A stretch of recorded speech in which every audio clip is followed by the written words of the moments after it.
안녕하십니까, 김방희입니다. 한 사람은 포르투갈 프로축구 1부 리그에서 잠시 뛰다가 스스로 재능이 없음을 확인하고 24살의 젊은 나이에 선수 생활을 마감합니다. 그 후에 체육교사와 통역관을 전전하며 독학으로 축구를 공부하죠. 그리고 포르투갈, 영국, 이탈리아, 스페인의 명문팀을 이끌고 유럽 4대 리그를 모두 정복한 최초의 감독이 됩니다. 이 사람은 스스로를 스페셜 원으로 부를 만큼 자부심도 강합니다. 자신이 이끄는 영국 맨체스터 유나이티드 팀이 전통의 라이벌인 리버풀의 3대1로 완패한 지난 17일 기자회견에서도 자신의 화려한 과거를 회상해서 빈축을 샀습니다. 이튿날 바로 구단으로부터 해고 통보를 받죠. 외신은 이 특별했던 감독이 몰락한 이후로 선수단 장악 실패를 꼽고 있고 그의 지나친 자부심이 독이 됐다고 분석합니다. 다른 한 감독은 청소년과 국가대표팀에서 꽤 활약했던 선수 출신이었습니다. 우리가 4강에 진출했던 2002년 월드컵 당시에는 수석 코치를 맡았지만 얼마 뒤 부산 아시안게임 대표팀 감독으로 3위에 머물러서 경질됐습니다. 여러 프로팀 감독을 역임했지만 환갑이 다 됐을 때는 프로 감독으로서의 커리어는 끝났다고도 스스로 생각하고 있었습니다. 그러다 지난해 자신감 부족에 시달리는 베트남 대표팀 감독으로 부임했고 이 팀을 동남아 최강, 잠재력 있는 아시아 다크호스 팀으로 변신시켰습니다. 축구 전문가들은 선수들을 일일이 챙기고 그들과 소통하는 파파 리더십을 성공의 요체로 꼽고 있습니다. 축구 팬들이라면 다 잘 알고 있을 두 사람은 주제 무리뉴와 박항서입니다. 둘은 경영의 세계에서는 오랜 철칙을 입증하고 있습니다. 실패는 성공의 어머니일지 모르지만 성공 역시 실패의 아버지라는 사실 말이죠. 경영 용어로 말하면 성공으로 인한 오만과 독선만큼 큰 실패 요인은 없다는 거죠. 그러고 보면 축구 종주 대륙인 유럽에서 감독을 매니저, 경영자라고 부른다는 사실이 상당히 의미심장합니다. 자, 금요일 성공 예감 김방희입니다. 시작하겠습니다.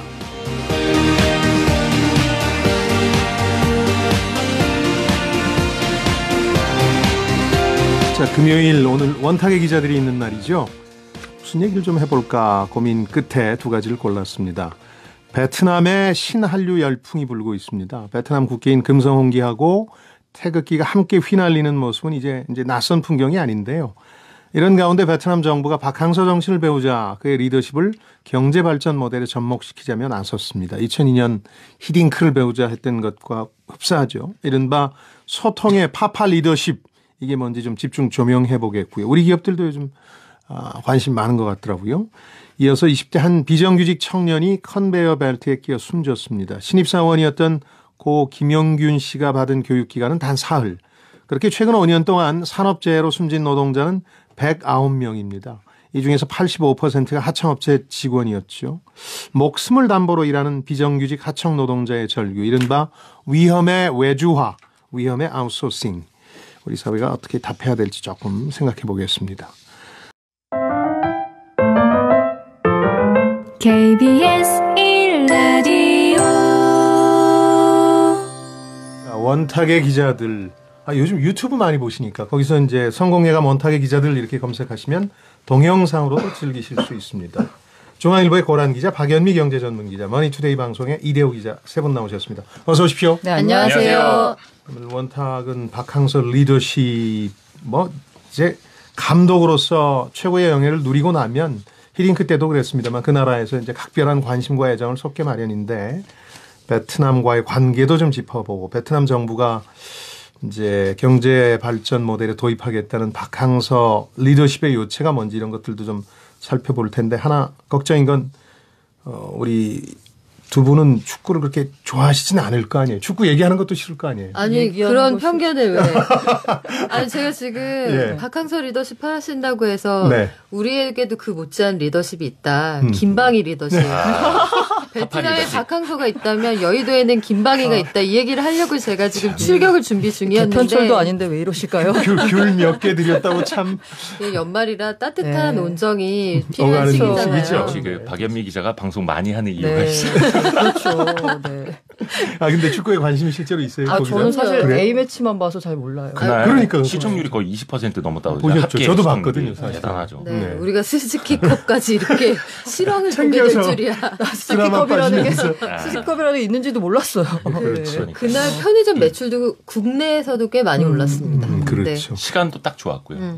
박항서 신드롬이라는 게 이제 물론 현지에서 부는 건데 저는 사실 지난해 가을에 부임을 했는데 박항서 감독이 가보지 못했어요. 굉장히 좋아해서 자주 가는 편이었는데 그 이후에는 네, 베트남에 사실은 지금 가야 이제 대목이거든요. 한국 사람이 제대로 대접받거든요. 그 우승한 날은 뭐 택시비도 안 받고 네. 다 음식도 공짜로 주고 그랬다고 한국 사람이라는 이럴 때 이유로. 가야 되는데 말이에요. 근데 저는 약간 그거 생각 들더라고요. 정말 좋아진 건 뭐 박항서 감독 인기가 많아진 것, 우호적으로 된 것도 있지만 사실 베트남에서 기존 한국인에 대한 인식은 와서 돈을 쓰는 사람들, 투자를 해주는 그렇죠. 사람들, 그래서 우리나라를 돈 벌게 해주는 사람들, 일자리를 제공하는 사람들이었거든요. 그러니까 사실상 정서적인 유대감은 없었고 딱 비즈니스적이었던 거예요. 근데 거기에다가 스포츠 문화가 덧대지면서 어떤 연대감, 유대감이 강화된 게 그게 진짜 저는 탄탄한 일리가 있네. 거라고 봅니다. 실제로 근데 박항서 신드롬이 불기 전에 저도 어떤 방송에서 그런 말씀을 드렸는데 우리 기업들이 베트남에 진출 많이 했잖아요. 많죠. 그래서 아까 많죠. 말씀해 주신 것처럼 일자리 많이 만들고 그러면서 일종의 그 약간 기반은 조성됐었다. 네. 박항서와 한국에 그럼요. 대한 관심. 토대는 다져져 있었고 이게 기업의 고용 형태가 좀 독특하더라고요. 아, 그래요? 삼성전자 같은 회사가 대표적으로 진출해 있는 곳들인데 그렇죠. 일자리를 굉장히 많이 만들기도 하는데 이게 우리나라 정서로 생각을 하면 회사의 바이오리듬이 안 좋다고 안 가고 막 이러지 않잖아요. 그렇죠. 그런데 이 동남아 인력 관리가 그래서 어려운 점이 그 출근을 안 하는 비율이 매일매일 총원의 한 5에서 10% 사이가 된다는 거예요. 그래요? 그래서 그 플러스 5에서 10% 정도를 좀 더 여유 있게 고용을 해둔다고 하더라고요. 그러니까 그 정도 사이즈의 고용을 항상 유지를 하고 있는 데다가 그 기업이 전파하는 문화들이 있잖아요. 예컨대 한국에서 뭐 한류 콘서트 이런 걸 한다 그러면 지금은 비즈니스 모델이 어떻게 돼 있냐면 한국의 대형 기획사하고 거기 직원들이 대부분 젊은이들이거든요. 거기 현지에 나가 있는 뭐 한국의 어떤 공장, 기업의 사업장하고 제휴를 해서 현지 콘서트를 하는 거예요. 그러면 그렇군요. 그 사업장에서 그 공연을 보고자 하는 사람들에게는 어떤 뭐 할인이나 어떤 패키지 상품 같은 것들이 주어지고 이런 방식으로 하는 비즈니스 모델까지 등장할 정도로 굉장히 인력 구조나 이런 것들이 그 촘촘하게 잘 갖춰져 있습니다.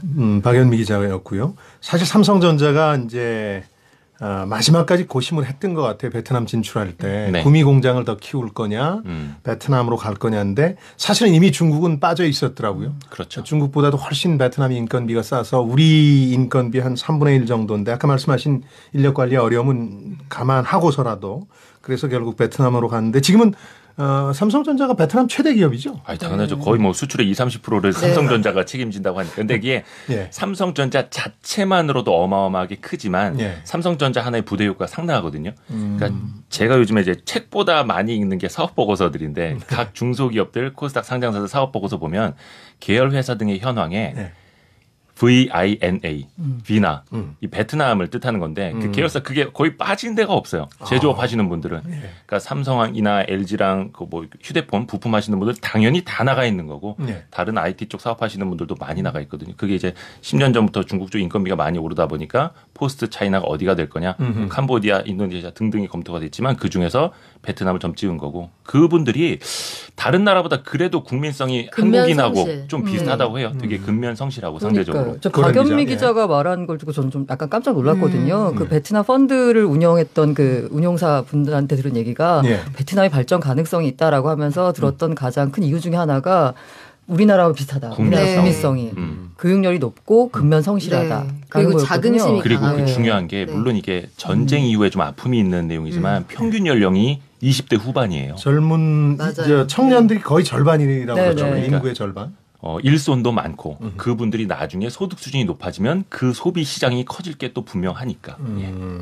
1억 가까이 되는 나라에서 절반 가까이가 청년들이라고 그러니까 상당히 인구 구조상으로도 상당히 유리하다 이런 얘기를 하던데 실제로 우리 기업들이 최근에도 뭐 10월에 이재용 삼성전자 부회장하고 이제 최태원 그 SK 회장이 베트남을 방문하기도 했는데 실제로 베트남에 관심 많고 실제로 많이 갑니까?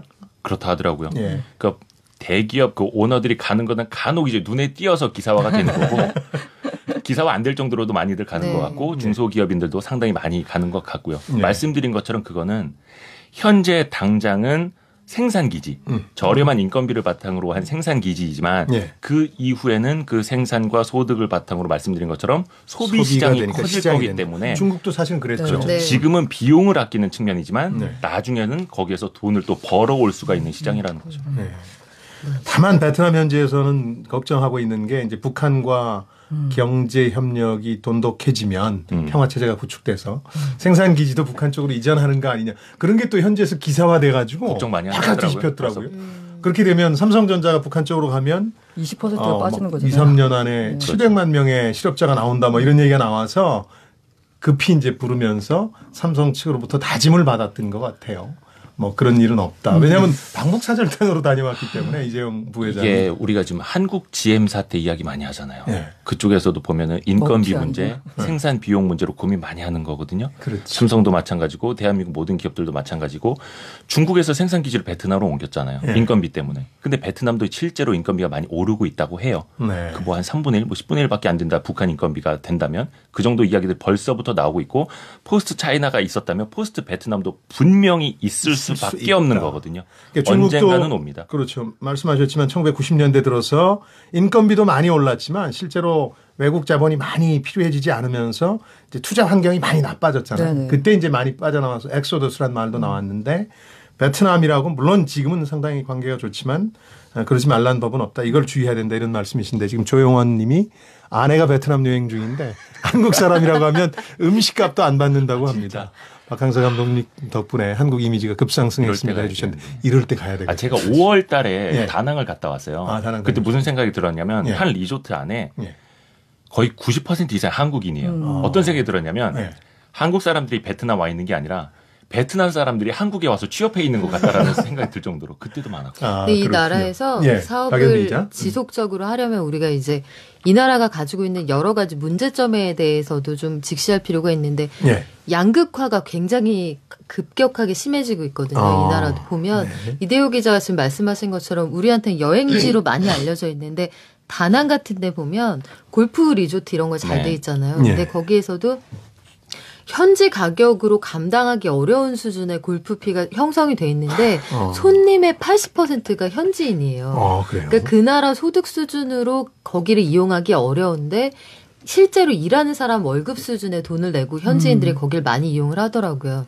그러니까 흔히 생각하기에는 한국에서 가는 손님들이 거기 많을 거다 이렇게 예상을 하지만 현지에도 그런 양극화가 나타나고 있다. 이런 상황이 우리가 이제 7, 80년대 달려가면서 보여줬던 그런 경제 상황하고 중국도 비슷하고요. 그랬고요. 중국도 마찬가지고요. 원래 경제가 급성장하면 양극화는 필연적으로 나타나는 문제라서. 그래서 여기에서 이제 그런 것들 국민 정서를 좀 그 보듬으면서 가는 그런 것들은 좀 필요하지 않을까 싶어요. 그게 사실상 어글리 코리안이라는 말이 나올 수도 있어요. 네. 돈을 많이 쓰는 건 좋지만 그들이 돈이 많이 쓴다고 해서 현지인들을 좀 무시한다라거나 막 이렇게 할 경우에는 그게 되게 우려가 되고 반목이 생길 수도 있는 거거든요. 그렇죠. 실제로 우리가 중국인 관광객들이 우리나라에 와서 돈을 많이 쓰고 소비를 해줘서 경제가 좋아졌지만 상대적으로 좀 색안경을 끼고 본 게 있었죠. 반감을 좀 가지고 그런데 있었죠. 아까로 다시 되돌아가면 박항서 효과라는 게 그것을 잠재워주고 유대감을 형성시켜주는 그게 진짜 좋고 고마운 거죠. 저는 뭐 다른 얘기인데 이걸 기회로 잘 활용해서 사실 저희 라이다이아 문제가 아직 잘 풀리지 않았거든요. 그리고 사실 그게 우리가 잘못한 게 많은데 뭐 문재인 대통령이 가서 사과도 했지만 어쨌든 간에 그 민간 단위 곳곳에 가서는 그 아직도 그 한국인들에 대한 반감이 있는 그 시골 농촌 지역이 있다고 하더라고요. 전쟁의 후유증이 남아있죠. 그래서 이 라이다이아 문제도 다 잘 마무리 짓고 그다음에 박항서 효과까지 하면 정말 돈독한 관계가 될 수 있지 않을까 하는데요. 자꾸 이렇게 안 보이는 문제고 보기 싫은 문제니까 덮어버리려고 하는 게 있거든요. 그렇죠. 그 부분에 대해서는 한번 생각해봐야 되는 게 아닌가. 고란 기자. 김현숙 님이 우리나라는 베트남에 독일이 유태인에게 사과한 그 이상의 미안함을 가져야 한다고 생각합니다. 맞죠. 그 지적이죠. 지금 고란 기자가 얘기하신. 아직 다 풀지 못한 문제가 많다. 이렇게 정리를 할 텐데 한 가지만 좀 더 얘기를 하고 넘어가죠.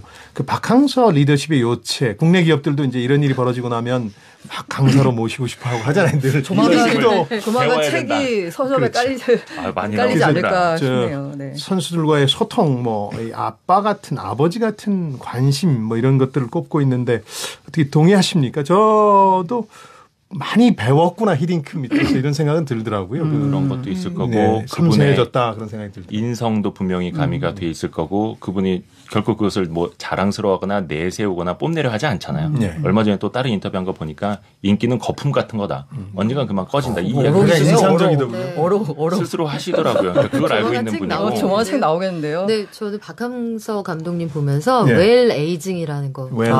품격 있게 나이 들어간다는 게 무엇인가에 대해서 다시 한번 생각하게 됐는데 사람이 품위 있게 나이 들어간다는 거 그리고 경력이 그 정말 사회에 공헌할 수 있는 바가 된다는 게 이런 게 아닌가 싶어요. 여기에서 지금 받는 연봉이 우리도 한 3천만 원? 그리고 같이 여기 일하고 계신 이영진 수석 코치가 과거에 룸메이트 출신이잖아요. 그렇죠. 근데 이영진 코치의 경우에도 프로팀 감독까지 했는데 여기 가서 수석 코치 할래 했을 때 이거를 흔쾌히 수락하기가 쉽지 않았을 거라고요. 맞아요. 우리의 어떤 체면 문화 같은 걸 고려하면. 그런데 이 두 분 다 이 나라에서 이 정도 돈이면 먹고 사는데 문제 없어. 여기서는 적은 돈이 아니야. 그리고 우리가 가지고 있는 권위나 우리의 리더십을 인정해줘. 이 부분에 초점을 두고 내가 가지고 있는 탤런트로 이 나라에 도움이 될 수 있어. 여기에서 기쁨을 얻는 거잖아요. 이건 보면 이게 품격 있게 나이 들어 간다는 거. 내가 내 인생을 격조 있게 관리하는 것만으로도 한 국가와 양국 간의 관계까지 개선할 수가 있구나. 이 점에서 참 많은 걸 배웠어요. 멋지죠. 그리고 또 하나가 박항서 감독이 베트남 현지어 못하잖아요. 영어도 거의 안 쓰신대요. 그런데 말은 안 통하지만 마음이 통하는 그 교감. 그게 대단한 거고 뭐 리더십을 뭐 배워야 된다 이런데 사실상 못 배울 분들은 절대 못 배웁니다. 귀로 들어도 체득을 못 하시는 분들 많거든요. 근데 일단은 리더십이 어떻게 변하고 있느냐. 예전에 뭐 7, 80년대만 하더라도 돌격 앞으로였어요. 그렇죠. 그다음에 한 나를 90년대, 따르라. 90년대쯤이 이제 나를 따르라였고 현재는 같이 가자. 내가 같이 가줄게. 이런 따뜻한 리더십이. 이걸 전문가분이 분석한 걸 보니까 두 가지 측면에서 보시더라고요. 과정 중시 리더십이라고 그래서 그때 왜 우리 23세 이하 챔피언십에서 베트남이 준수한 직후에 박 감독이 라커룸에서 한 얘기가 우리는 최선을 다했기 때문에 자부심을 가져도 된다. 절대 고개 숙이지 마라라고 했잖아요. 지금 거기까지 올라오는 동안 우리가 최선을 다했기 때문에 과정이 중요하기 때문에 결과는 준수이지만 결코 준수지 말아라라고 했다는 그 과정 중시 리더십과 그다음에 진정성 리더십, 뭐 오센틱 리더십이라고 표현하시던데 스스로와 타인을 섬기는 리더십이라고 해서 그 선수들 왜 발 마사지 해준 거는 굉장히 유명하잖아요. 비즈니스 양보하고. 이렇게 이런 게 하니까 그 리더십의 팔로우십이 전형적으로 생기면서 이런 좋은 결과를 냈다라고. 아니, 과정 중시하신다더니 우승까지 하고 이러기에. 과정만 중시하신다더니. 외국 친구하고 통화를 했더니 좀 다른 얘기긴 한데 이런 리더십을 보여주지 못하는 대표적인 사례로 그 에마뉘엘 매크롱이라는 프랑스 대통령이 전혀 이제 팔로워가 없는 이유가 추종자가 없는 이유가 본인이 너무 모든 사람한테 훈계하고 가르치려고 들어서 소통을 못한다 이런 얘기를 하던데 이런 정도로 우리 사회에 메시지를 줬다고 생각하시면 되겠습니다. 그리고 한국과 베트남의 관계 상당히 좋아지고 있지만 풀어야 될 문제도 많다는 거요. 베트남 호텔에 가면 홍보책자에 박항서 감독 얼굴이 실려 있습니까? 5963번님. 기분 좋은 일이군요. 멀티플렉스에서 박 감독님을 주제로 한 다큐멘터리가 상영된다고 영화관에서 상영된다면서요. 개봉도 하고. 너무 이렇게 크게 막 붙어있는데 약간 너무 어색하더라고요. 알겠습니다. 이 주제는 여기까지 하겠습니다. 자, 성공예감 원탁의 기자들 듣고 계시는 지금 시각이 9시 30분 향해 가고 있습니다. 짧은 문자 50원, 긴 문자 100원이 되는 샵 9730번이나 KBS 콩으로 계속해서 참여들 해 주시죠.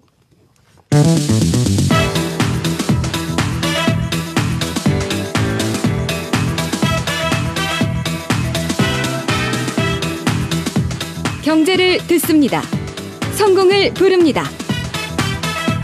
KBS 1라디오 성공예감 김방희입니다.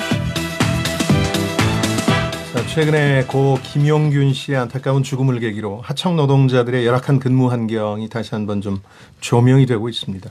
하청 노동자들의 근무 환경 누가 조금 정리를 좀 해 주시겠습니까? 최근에 불행하게도 계속해서 비슷한 일들이 벌어졌죠. 대표적으로 박연미 기자. 이번에 그 숨진 김용균 씨의 경우에는 거기를 보고 저는 참 가슴이 아팠던 게 그 산업 현장이 너무나 열악하기도 했고 관련 기사에 어떤 분이 그런 댓글을 남기셨더라고요. 저는 21세기 이런 현장이 있다는 게 놀랍습니다. 군함도, 영화 군함도의 현장을 보는 것 같았습니다. 이런 댓글이 있었는데 그 어머니가 이제 사후에 인터뷰를 하셨더라고요. 우리 아들이 이런 곳에서 한 2km를 혼자 외롭게 걸으면서 이렇게 위험한 컨베이어 벨트에 그 마지막 CCTV가 공개가 됐잖아요. 네. 이제 머리와 팔을 넣어서 위험천만하게 일을 하는 거 보고 내가 내 아이를 이런 곳에 집어넣었구나라는 생각이 들어서 너무 가슴이 아팠다 이런 말씀을 하셨는데 이게 원래는 정규직이 하던 일이었어요. 정규직이 하던 일이 점점 힘들고 더럽고 아니면 위험하고 이런 일들을 계속 그 용역으로 떠넘기거나 그렇죠. 아니면 비정규직에게 떠넘기는 일들이 우리가 사실 일상적으로 반복되고 있거든요. 그러니까 김용균 씨의 사례도 마찬가지였고 지금 이번에 이제 김용균 씨의 죽음을 계기로 해서 여러 가지가 제도가 좀 바뀔 것으로 보입니다만 현장에서 최소한의 안전장비 같은 것들도 제대로 주어지지 않은 것으로 보여요. 지금 헤드랜턴이 원래 있었는데 일을 하다 잃어버렸대요. 그러니까 이거를 다시 달라고 하기조차도 어려운 환경이었던 거예요. 그래서 휴대폰에 있는 그 랜턴하고 개인적으로 구입한 손전등을 가지고 일을 하던데 그 CCTV 화면을 보신 분들 아시겠지만 현장이 굉장히 어둡습니다. 그렇죠. 예. 그래서 여기가 너무 어두워서 조도를 밝히는 것만으로도 안전사고를 훨씬 줄일 수 있다고 끊임없이 근 10여 년 동안 여기에 불을 밝혀달라. 이게 노동자들의 주장이었다고 하는데. 발전소에 전기가 없는 것도 아니고. 네. 현장에 이 전등을 놓는 것, 그 조도를 밝히는 것, 그거조차도 해주지 않아서 최근 이 사업장에서만 사망한 분이 8분이요. 네. 네.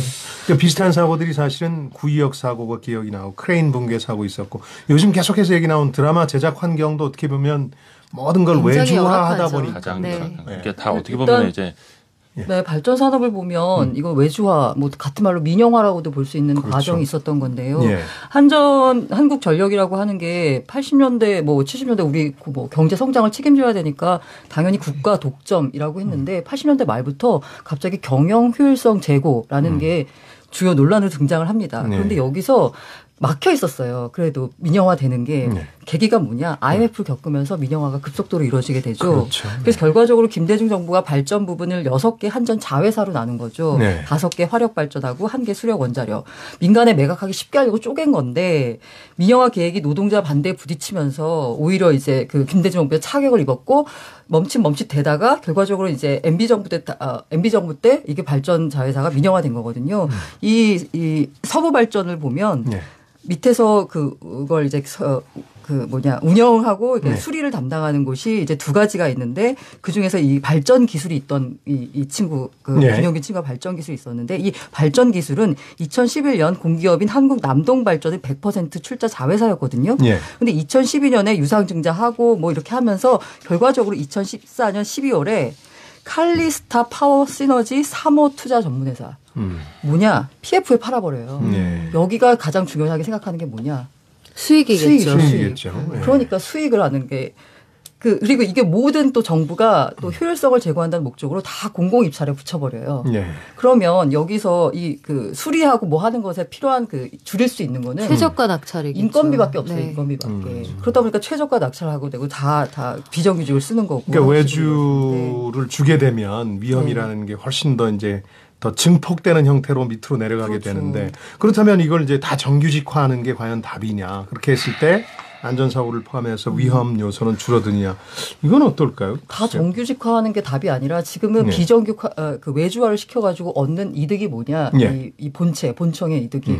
사고가 나도 책임이 안 져요. 그렇겠죠. 60몇 명이 지금 지난 4년간 죽었는데 원청이 책임진 경우가 한 번도 없었어요. 그분들이 그런 말씀하셨대잖아요. 정규직 되는 건 바라지도 않는다. 죽지만 않게 해달라. 이건데 사실 경영 효율화, 뭐 자본시장 체계에 대해서 경영의 효율화를 택하는 거는 어쩔 수 없다고 칩시다. 그런데 위험의 외주화를 곧 책임의 원청화로 좀 돌릴 수 있다면 규제는 완화하는 게 맞지만 안전 관련 규제는 강화하는 게 맞거든요. 이런 방향으로만 가야 되는 게 맞고 이게 근데 사실 대기업이나 공공기관부터 책임이 있는 건 맞지만 우리 주변에도 위험의 외주화가 많습니다. 뭐냐면 자영업 하시는 분들 이제 치킨집 할 때도 예전에는 이제 사장님들이 비용 절감한다면서 배달. 직접 오토바이 타고 배달하셨지만 이제는 단기 알바생들 많이 고용하고 그리고 또 그 외주 업체들 많이 쓰거든요. 맞아요. 그럼 그것도 분명히 비용 절감이고 일종의 위험의 외주화예요. 우리 주변에 많이 있는 겁니다. 그분들은 그 배달 건수에 따라서 실적이 매겨지게 되니까 그렇죠. 위험하게 배달을 할 수밖에 없게 되는 악순환인 건데 이번에 김용균 씨 사례에서도 보면 그뿐만 아니라 이와 비슷한 일이 너무 많아요. 최근에 산업은행에서도 보면 산업은행의 어떤 시스템을 개발하는 SKCNC가 그걸 받아요. 그 입찰을 받았는데 다시 한번 용역을 주죠. 그렇죠. 그래서 IT 개발 하청업체 노동자가 여기서 아주 이상한 형태의 근로계약서를 쓰고 하나는 이 회사 직원인데 또 다른 하나는 프리랜서로서의 계약서를 써요. 만에 하나 무슨 일이 있을 때 이분에 대한 어떤 책임을 회피하는 목적도 있고 그 공공기관이 발주할 때 규정이 그렇게 돼 있다고 해요. 가능하면 정규직화해라 이런 걸 독려할 참으로 점수를 좀 정규직에게만 일을 줄 수 있도록 이렇게 하다 보니까 이쪽에서 낸 계약서는 정규직인데 실질적인 일은 프리랜서처럼 했다. 이중계약을 통해서 소위 반풀이라고 부른다. 네, 반풀이라고 부른다는데 이 40살 가장이 그래서 결국은 산업은행 화장실에서 숨진 채로 발견이 됐습니다.